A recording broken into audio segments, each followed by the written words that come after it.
read from Hebrews 11, verse 1. I'll first start with the New King James Version. Amen. Now, faith is the substance of things hoped for, the evidence of things not seen. Amen. So now we'll break it down. Now, faith is the substance. I want us to look at things from this perspective. We have 5 senses as human beings.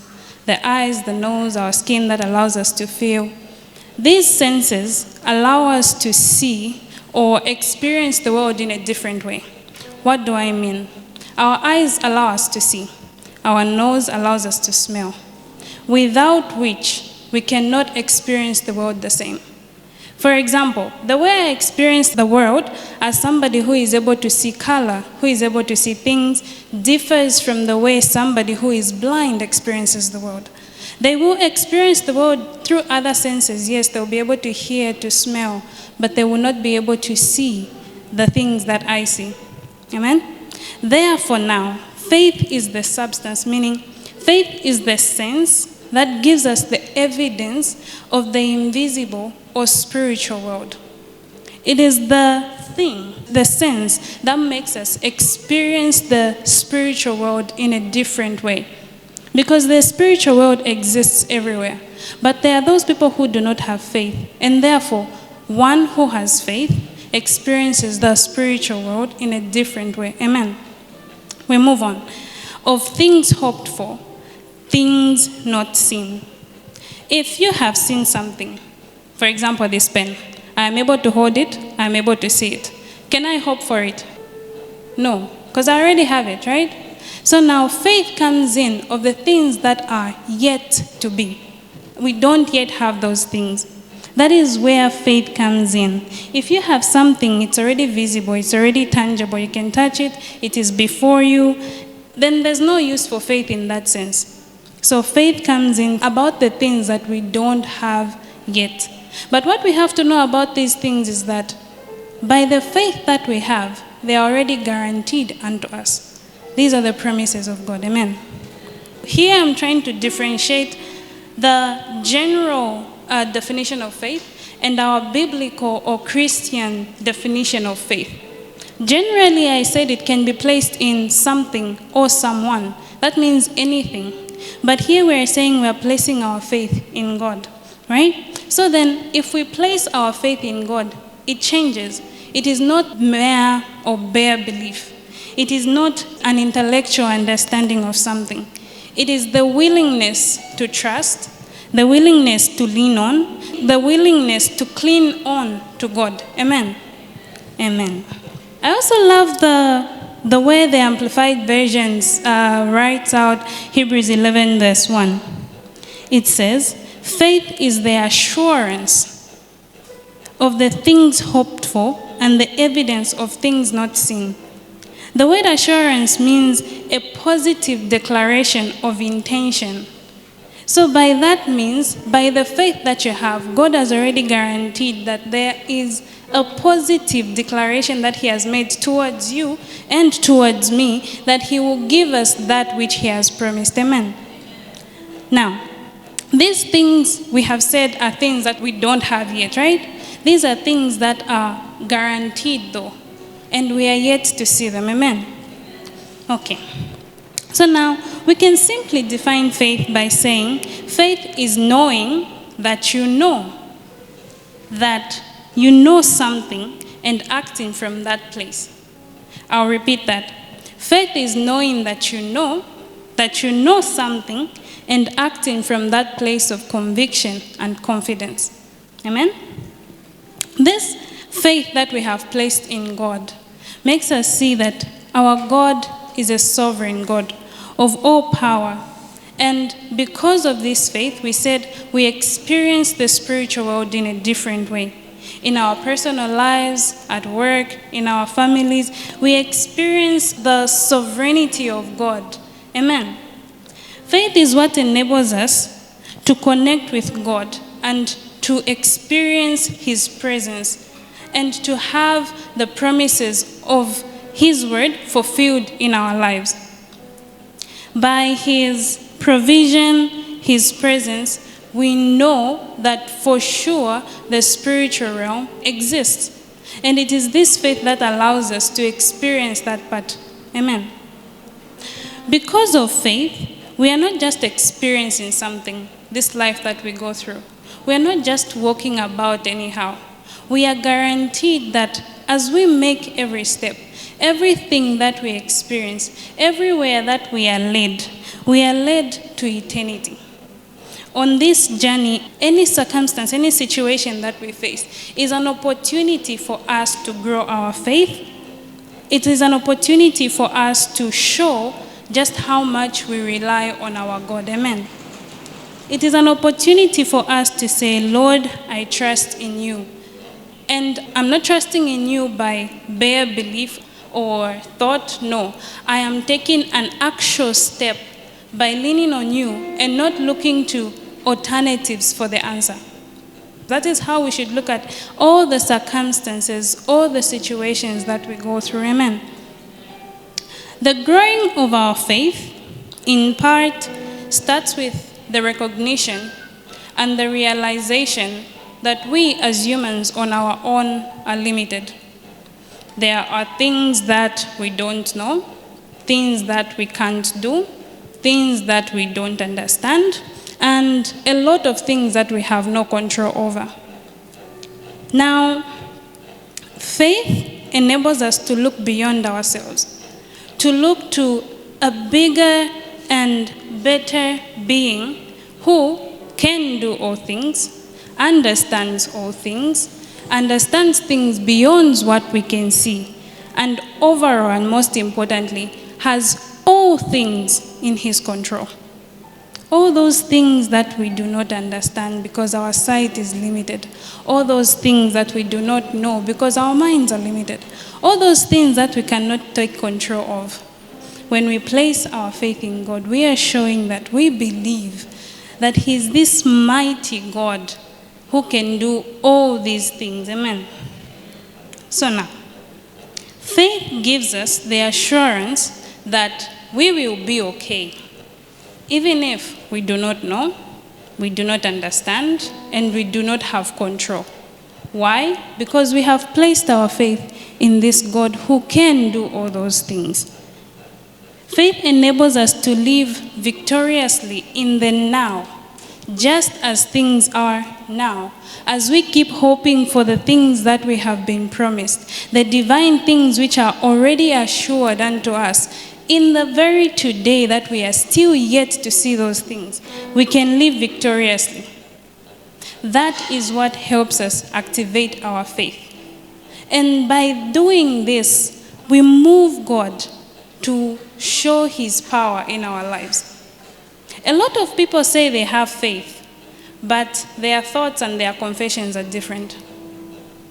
That is what we are saying. That is a general belief. That is a general definition of faith. No, I believe. Yes, I trust. But the back of your mind, the things that you're doing outside are saying something different.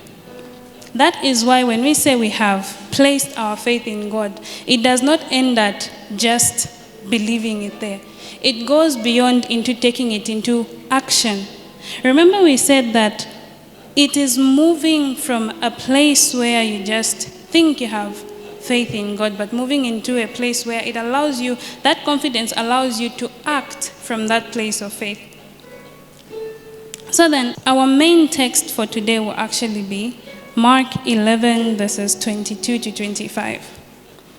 The Bible reads, "Have faith in God," Jesus answered.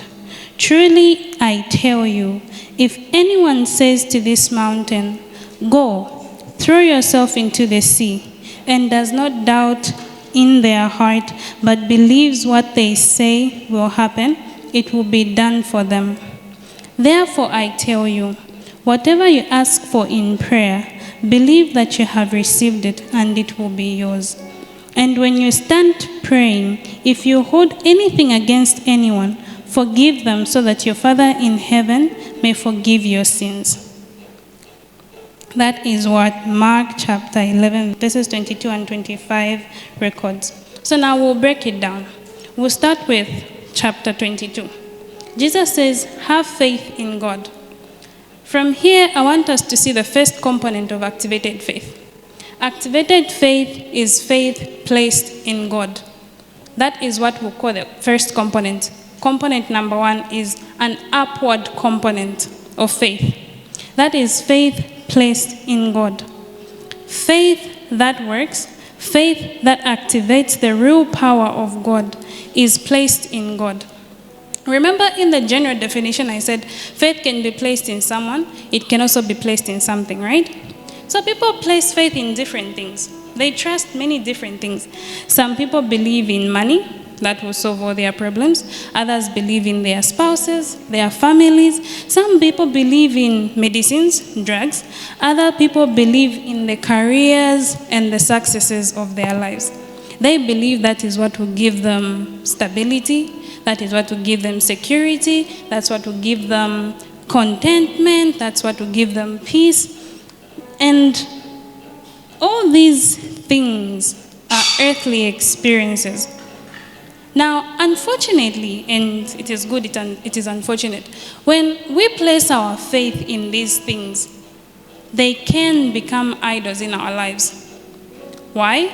Because we start believing in these things that these are the things that will provide us with the things that we need. When in actuality, what we need is to place our faith in God because He is our provider of all that we need. People place their faith in people, in the approval of others, at work, at school. They will do a lot of things to get the approval of those people. Now, what this actually does is it pulls us back. Remember, the component we are talking about is the upward component of faith. This actually pulls us back. Because if we place our faith in different things, once those things fail, and they have a proven track record of failing, anyone who has placed their faith in any other being, any other thing apart from God, there is a track record of that having failed. Why? Because these things wreak havoc. How? For example, if my faith is placed in that when I get to that certain position at work, I will do anything, I will break anything to get to that level. And people do so many things that we cannot even imagine. They will step on other people, they will lie, they will be deceitful, they will do so many wrong things. And that is how Satan wants us to think. Is that when we place our faith in these things, then we have all that we need. But it will actually just damage our reputation. It will make us have fear and anxiety because we'll keep thinking, oh, I need to get money. Oh, I need to get the approval of that person. Oh, I need to have success. And we'll lack the peace. We'll fail to sleep. Amen. But faith in God, it just takes us on a higher plane. It is the upward component of having faith. It lightens our burdens. Because that is what the Bible says. We go and place our burdens before our Lord. That is what faith in the Lord does. Worry is only transformed to peace when we know that there is someone who has all power and authority, who stands guard over our life, who is fighting for us, who will make all things right and all things to work for our good. That is the difference between placing faith in any other thing, any other being, and placing faith in our God. The psalmist in Psalms 121 writes from verses 1 to 8, he writes, I lift up my eyes to the mountains. Where does my help come from? My help comes from the Lord, the maker of heaven and earth. He will not let my foot sleep. He who watches over you will not slumber. Indeed, he who watches over Israel will neither slumber nor sleep. The Lord watches over you. The Lord is your shade at your right hand. The sun will not harm you by day, nor the moon by night. The Lord will keep you from all harm. He will watch over your life. The Lord will watch over your coming and your going, both now and forevermore. Now, These are the things that we have. These are the things that we are guaranteed when we place our faith in the Lord. Money, drugs, other people, that position you're thinking of at work, none of these things can provide all these things. They will not protect you. They will not provide you with contentment. They will not give you the peace that you get when you place your faith in the Lord, who neither slumbers nor sleeps. So now, here is the question that I have for us. Where have you genuinely placed your faith today? Are you placing your faith in God so that He can provide you with that money, that success, or that person so that then you'll be comfortable? Or have you genuinely placed faith in God because you know whether yes or no, it will be all right? It will be okay. Where have you genuinely placed your faith? It is important also to note that it is not the size of your faith that matters. It is the size of the being where you place your faith that matters. Faith, no matter how big, no matter how much I trust in money, it will not bring the same result as having faith as small as a mustard seed placed in God. What are the two different situations? I have a big loadsome of faith and I have placed it in an earthly thing. And then here is the other side where I have a small amount of faith but placed in a big God, a wondrous God, a God with whom His might, His authority, I cannot even imagine or think of. Placing your faith in things of the world is placing your faith in small, weak, and things that have a proven record of failing.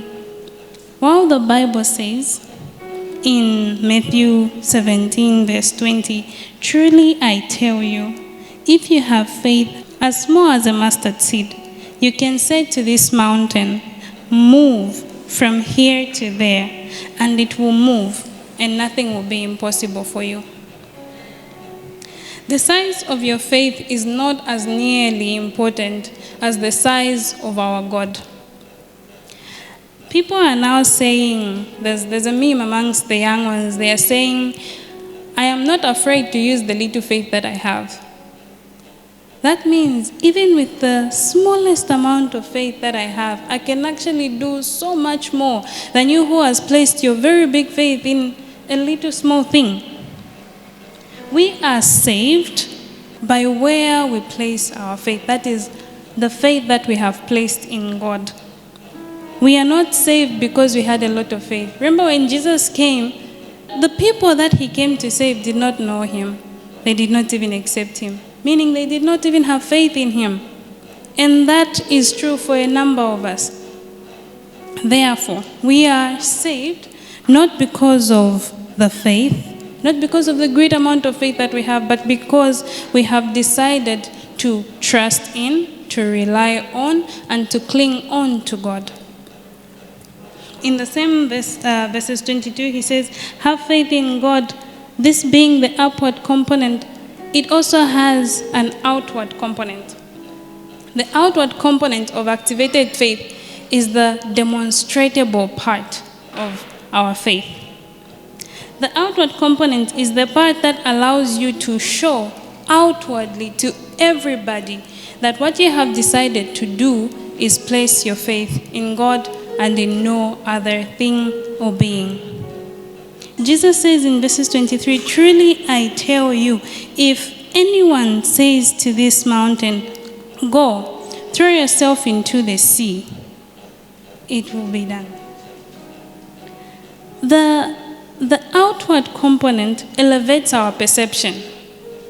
See, while we think about things on this earthly view, we are confined. We are confined to time and space. If you think about things from a scientific point of view, there are always limitations. This only goes this way, that will only go that way. If you do this, the result is this. Now, placing our faith in God, and having the outward component of it, which is the demonstrative part of it, makes us have a perception that is beyond those finite limits, those confined limits that we'll have if we look at things from a scientific point of view.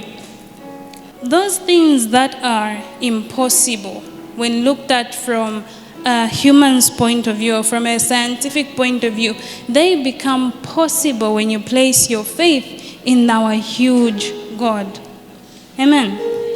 Jesus says here that faith has an outward and demonstrable component. He emphasizes that the activation of our faith requires that we speak out loud that which we wish to see.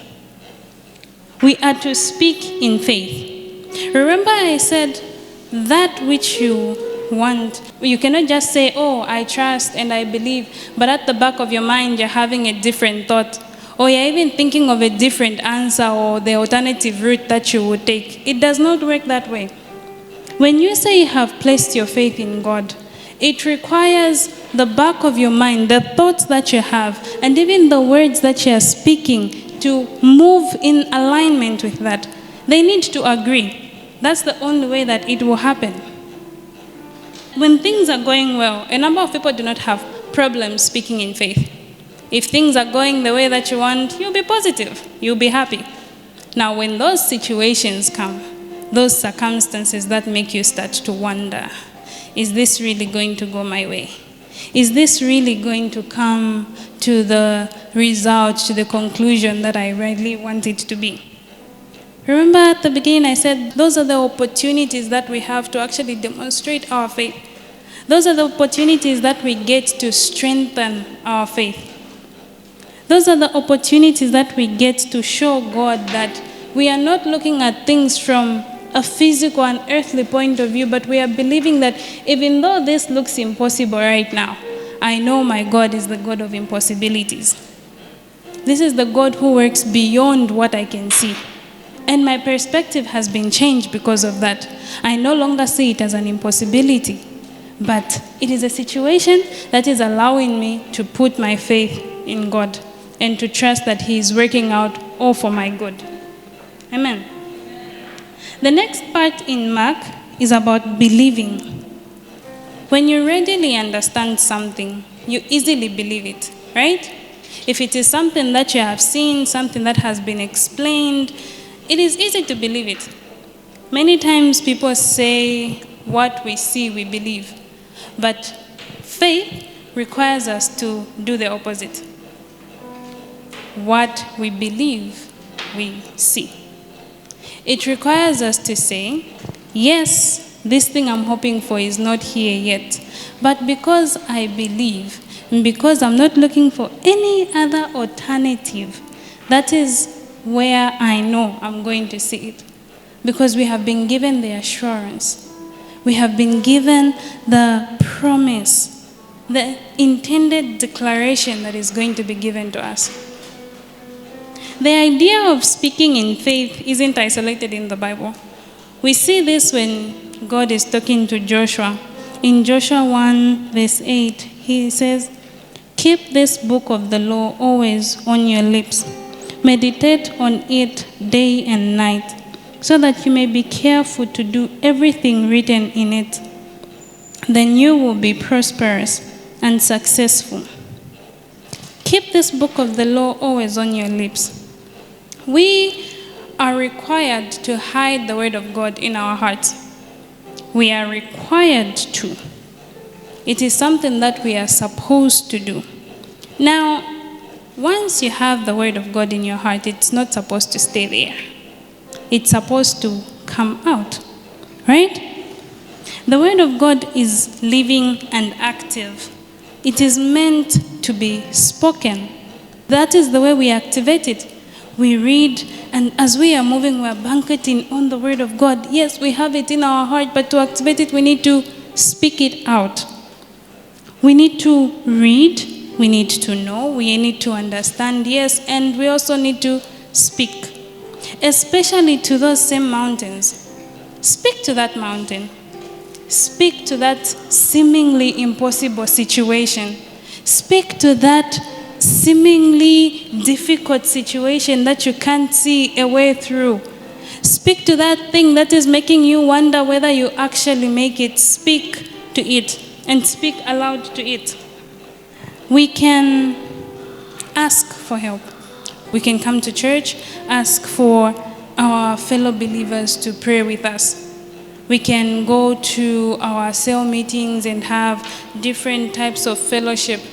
And yes, as demonstrated by the Bible, the faith of others can actually change your situation. But remember that each and every one of us has faith. We have all been blessed by the gift of faith. Therefore, that means that we can actually move those mountains. We can change those situations. That thing that seems it is impossible.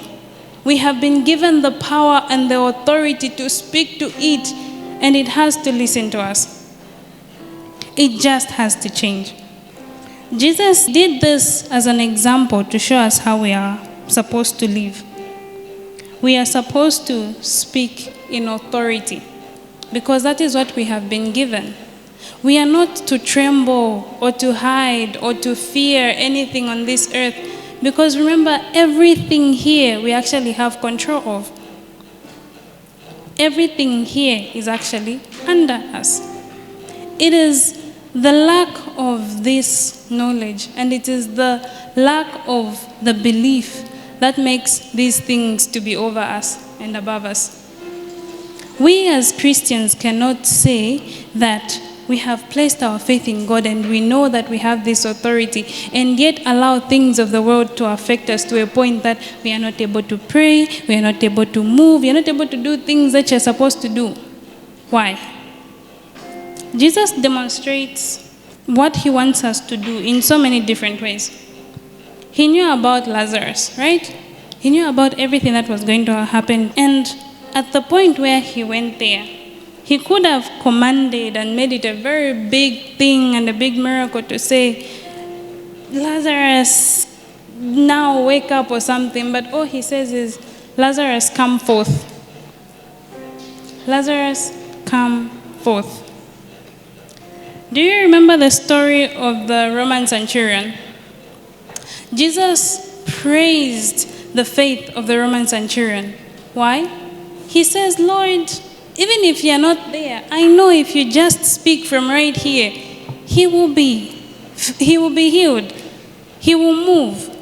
That is the sort of faith that Jesus requires us to move with. Jesus doesn't have to be there to do this or do what, just by the fact that you have faith in him. Even when he speaks from there, you know for a fact that it will happen. Jesus was amazed by the fact that the Roman centurion actually understood that faith works in this way. And the number of Christians who were actually, or the Jews, who were actually moving with him did not understand this part of faith. They wanted him to be there. And when they faced the disciples, when they were hit by the storm, they actually forgot they were even with Jesus. Something that they should have understood. They are moving with God, but they actually forget. That's why Jesus acclaimed the faith of the Roman centurion. He said, he has a lot of faith. And that is the faith that we are supposed to have as well. Jesus also spoke directly to demons. I said we have power over every earthly thing, right? But even over demons, you have authority. Jesus would command demons and even call them by their name and tell them exactly what to do, and it would be done. That exact thing would happen. And we have the same exact power. Remember, Jesus says that we are able to do exactly as he was able to do and even more. Amen. Now, we need to get specific about these things that we are showing our outward component of faith to. We need to be specific about our prayers. We need to be specific when we talk to these mountains, these situations. Call them by name. Speak to them one at a time and tell them exactly what you want them to do. If you want a crooked path to be made straight, speak to it directly and tell it just that. If you want this mountain to be leveled, speak to it directly, speak to it specifically and tell it to do just that. With the faith and the belief that you have, trust that it is already done. Amen. When David was faced with the issue of Goliath, he had already confessed victory before he even went into the battlefield. He told Saul to say, my God who gave me the strength to kill this and that would definitely give me the strength to hit this soldier. Before he even went to the battlefield.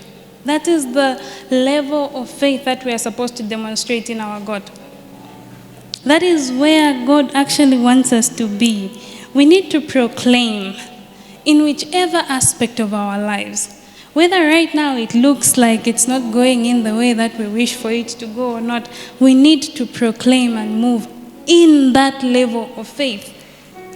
We need to walk in the footsteps that Jesus moved in. And these are the footsteps that he's showing us that we need to move in. We need to be specific. We need to confess. We need to denounce. We need to speak. You cannot remain quiet. This is not the time for you to remain quiet. That situation, that mountain, that Goliath, that whichever it is, speak to it. Do not speak to it timidly. Oh, please move. No. Speak with the authority and the power that you have. There's a person that I know, man of great faith. He used to say, I am a type 2 diabetic. That means I have to take medication. But even as I take this medication, I speak to my body. He says, I tell my pancreas, you will be able to produce the insulin that I need for me to move. My body will not shut down because of this disease. This disease is only an opportunity for me to get closer to God. This is just an opportunity for me to show that I actually believe in God. That is what we're supposed to do with each and every situation. This faith has been gifted to all of us by God. This we see in Romans 12, verse 3. Now we need to open up our mouth and declare our victory, because that is the level of faith that we are supposed to operate in. A level where we say we already have that which we still are hoping for. We are not just talking about positive confession here. We are talking about a declarative faith. We are not talking about the things that we believe we may or may not come. It is not just those things that people say, no, when you speak it often and when you speak it long enough, it will definitely come into pass. It's not a positive affirmation. What you're doing when you are speaking in faith is positive declaration. You know that it is already happening. You're not bringing it into existence, but God has already placed it into existence. He's waiting for the right time for you to be able to see it physically on this earth. That is the difference. God gives us the opportunity. You know, God can do all these things without us even asking or confessing or declaring, but He gives us the opportunity to speak in faith for our own benefit. Remember, we said it is an opportunity for us to grow and strengthen our faith in Him. God wants us to name our mountains, and He wants us to know we can command that they bow before us, and they will. By giving you the ability to conquer your mountain, God is helping you climb higher and higher in faith with Him. So an activated faith has an upward component, which we said is placing our faith in God. It has an outward component, which is the declarative part of it, right? It also has an inward component. That is the belief now. What happens on the inside? So it says, truly I tell you, if anyone says to this mountain, go throw yourself into the sea, and does not doubt in their heart, but believes that what they say will happen, it will be done for them. This is the inward component of faith. It is the belief in our hearts. And remember, we said it is not just bare belief, but it is the part that we show that we actually rely and lean on God. Speaking to that mountain, the outward component, because you have placed your faith in God, the inward component, and now believing totally with your full confidence, firmly rooted, and you know you will not be shaken or moved. That is the inward component of it. Amen. That is how we are supposed to move in this faith. The inward component activates our prayer life, because you cannot say you believe and then you do not pray. You cannot say you have placed your faith in God and you believe things will happen and then you leave it. You just sit and wait to see what will happen. Unfortunately, we live in a culture of skepticism. A lot of things that people want to believe in, they want only to believe after it has made sense. Faith has reasons, yes, but they are not reasons that are understood by a carnal-minded man. So Jesus says, believing is seeing. Not the skeptical world that we live in that says seeing is believing. We need to pray in faith. And by that, we mean we need to not just pray to ask, but also pray in thanksgiving and in gratitude. Why? Because you already believe that those things are already there. They are guaranteed to you. You are assured that you are getting those things, nothing to doubt. Amen. That is the inward component of faith. Those who have the internal belief that God can and will act on their behalf, when they pray, those who really see what is possible, that is what happens for them.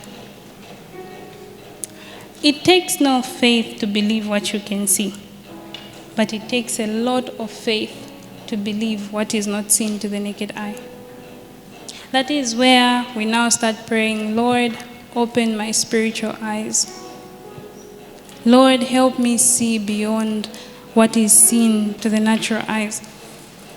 That will require us to go back, to sit down, to read His Word, to understand and to get the help of the Holy Spirit, that we may be able to see beyond what is placed in front of us. Amen. So now we have talked about the outward components, the upward components, the inward components. These three components put together, that is what activates the power of the Word of God in our lives. When we say we have placed our faith in God, we are required to put these three things into motion. That is what activates the power of God in our lives. The last verse, verses 25, says, "And when you stand praying, if you hold anything against anyone, forgive them, so that your Father in heaven may forgive your sins." Faith has no limits at all, except the ones that we allow. When Jesus adds on this verse, it is to show us that when we, in our hearts, are holding grudges, when there is something that is going to hinder the connection that is between you and God, then you will not see that which you are praying for. See, our God is a forgiving Father. He says He forgives us. He has already forgiven us everything. And then here we are, saying we are following the footsteps of Jesus, and yet we are holding a grudge. We've decided not to forgive. That is putting a limitation on our faith. And unforgiveness is only one component of it. Is only one aspect, is only one thing that can limit our faith. Doubt is another.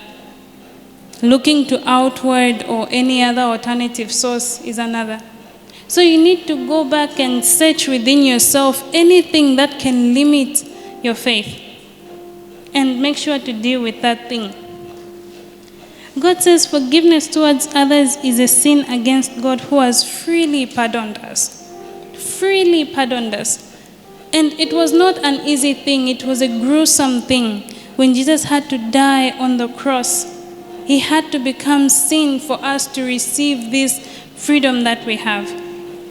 And now we've been given this freely, and then we choose not to give it to the next person. We are not being grateful, and we're also limiting ourselves. Amen. So this is how we activate our faith. So let me give us the last 4 steps in conclusion. Be saved. Make a list of your mountains and speak out loud to them every day. Pray every day and ask God to help you see how He is moving the mountains out of your way. And thank Him in advance for the way He is bringing things into alignment with His will. Ask the Holy Spirit to check your heart.